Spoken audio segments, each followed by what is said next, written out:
혹시 수학을 엄청 잘하는 친구한테 너는 왜 이렇게 수학을 잘해? 라고 물어본 적 있어? 아마 그 친구들은 제대로 대답을 하지 못할 거야. 그런데 선생님이 학생들을 오랫동안 가리키면서 알게 된 건 그 친구들이 분명 차이점을 가지고 있다라는 거야. 특히 그 친구들이 모르는 문제에 대한 풀이 방법을 알려주었을 때 반응하는 방법이 보통의 친구들과는 다른 방법이었어. 그리고 그 친구들이 반응하는 방법을 선생님이 모의고사 3등급, 4등급 학생들에게 알려주었더니 빠르면 한두 달 안에 1등급 내지 2등급까지 올라가는 학생들도 있더라고. 지금부터 수학을 엄청 잘하는 학생들의 공부 방법을 알려줄 테니 꼭 한번 적용해 보길 바래. 시간에 비례해서 성적이 올라가게 된다는 걸 알 수 있을 거야. 모의고사 3, 4등급 나오는 학생들에게 모르는 문제를 알려주면 그 학생들은 이 문제는 이렇게 푸는구나 라고 대답을 하더라고.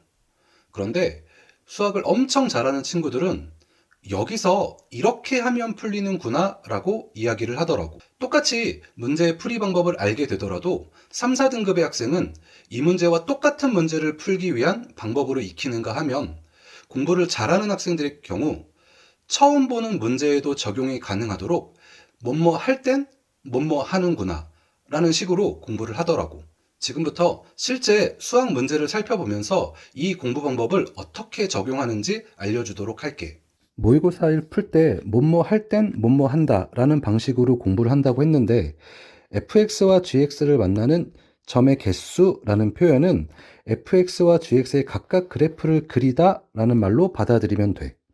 그리고 t나 k라는 문자가 보이게 되면 그건 t랑 k 값을 변화시키면서 관찰해 보라 라는 말로 해석을 하면 모든 문제에 다 적용을 할 수 있게 돼. 오른쪽 문제를 살펴보면 0부터 2파이까지 y는 a sin 3x 더하기 b의 그래프와 그 다음에 두 직선과 만나는 점의 개수 이런 표현이 있으니까 그래프 두 개를 그리세요 라는 말로 내가 해석을 하면 된다고. 그러면 이렇게 삼각함수를 그려보면 0부터 2파이까지니까 주기가 총 3개를 등장하게 될 거야.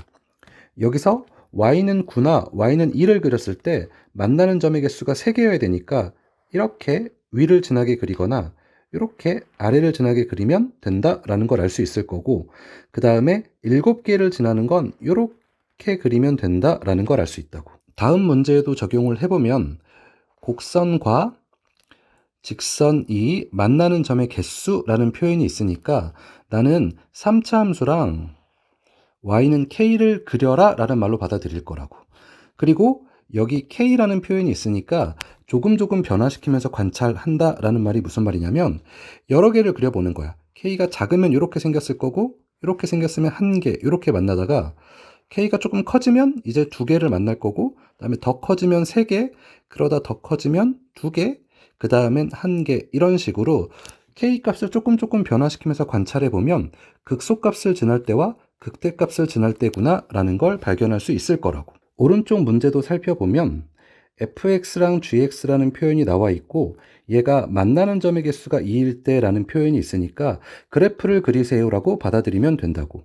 3차 함수의 그래프를 그리면 이런 형태로 생겨 있을 거고, 그리고 4절대값 x 더하기 k라는 건 4절대값 x를 그려서 k만큼 평행 이동하면 되는데 k는 조금 변하면서 관찰한다고 했으니까 4절대값 x를 k가 좀 낮았을 땐 이런 식으로 한 군데서 만나는 형태로 생겼을 건데 얘가 조금 더 커지면 이렇게 올라가면서 접하게 될 테니 2군데 만나는 게 생길 거고, 얘보다 조금 더 커진다면 이렇게 만나면서 3군데가 될 거고, 거기서 조금 더 커진다면 이렇게 접하게 되는 곳이 생겨서 이렇게 되면서 2군데 만나는 게 생긴다라는 거지.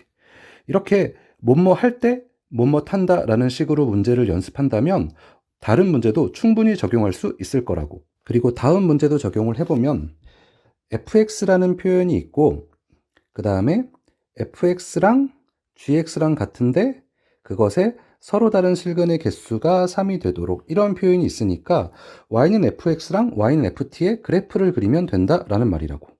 그럼 fx를 그려보면 sin x 빼기 1이라는 건 0부터 파이까지는 아마 이런 형태로 생겼다라고 하면 마이너스 루트 2의 sin x 빼기 1은 이런 형태로 생겼다라는 걸 알 수 있겠지. 거기서 y는 ft라는 선을 그리면 x축과 평행한 선이 나올 테니까 마찬가지로 조금 변화시키면서 관찰하면 안 만나는데 조금 커지면 3개 만날 거고, 그 다음에 조금 더 커지면 4군데 만나다가 다시 3군데 만나고, 그 다음에 다시 2군데 만나다가 다시 1군데 만날 거고, 그 뒤로는 다시 안 만나는 형태로 생겼을 테니까 서로 다른 세실근을 만나는 경우는 요 경우와 요 경우가 된다라는 걸 알 수 있을 거라고. 마지막으로 오른쪽도 살펴보면 y는 fx의 그래프와 y는 t가 만나는 점의 개수라는 표현이 있으니까 이것 또한 그래프를 그려서 살펴보면 된다라는 말이지. 그럼 x가 2보다 작을 때까지 3차 함수를 그려보면 이런 식으로 생겼을 거고, 그 다음에 2보다 클 땐 2차 함수인데 2차 함수가 이렇게 생겼다라고 가정을 해보면, 그 다음에 y는 또 t라는 문자가 보이니까 이것 또한 조금 변화시키면서 관찰을 해주면 요렇게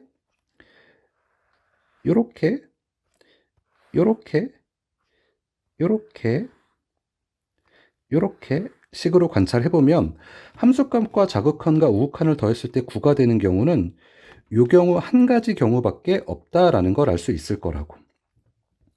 지금처럼 뭐뭐 할 때 뭐뭐 탄다라는 구조만 잘 익혀두면 모의고사는 처음 보는 문제더라도 충분히 적용해서 문제를 풀 수가 있을 거야. 선생님이 오랜 시간 학생들을 가리키면서 알게 된 건, 후천적으로 공부해서 성적이 올라가는 학생들은 선생님이 지금 말한 뭐뭐 할 땐 뭐뭐 한다 라는 식으로 공부를 하더라고. 누구한테 배우고 또는 어떤 문제집을 푼다가 중요한 게 아니라 뭐뭐 할 땐 뭐뭐 한다 라는 식으로 학습을 하게 되면 누구나 2등급까지는 충분히 올라갈 수 있으니 꼭 한번 이 방법으로 공부를 해보길 바래.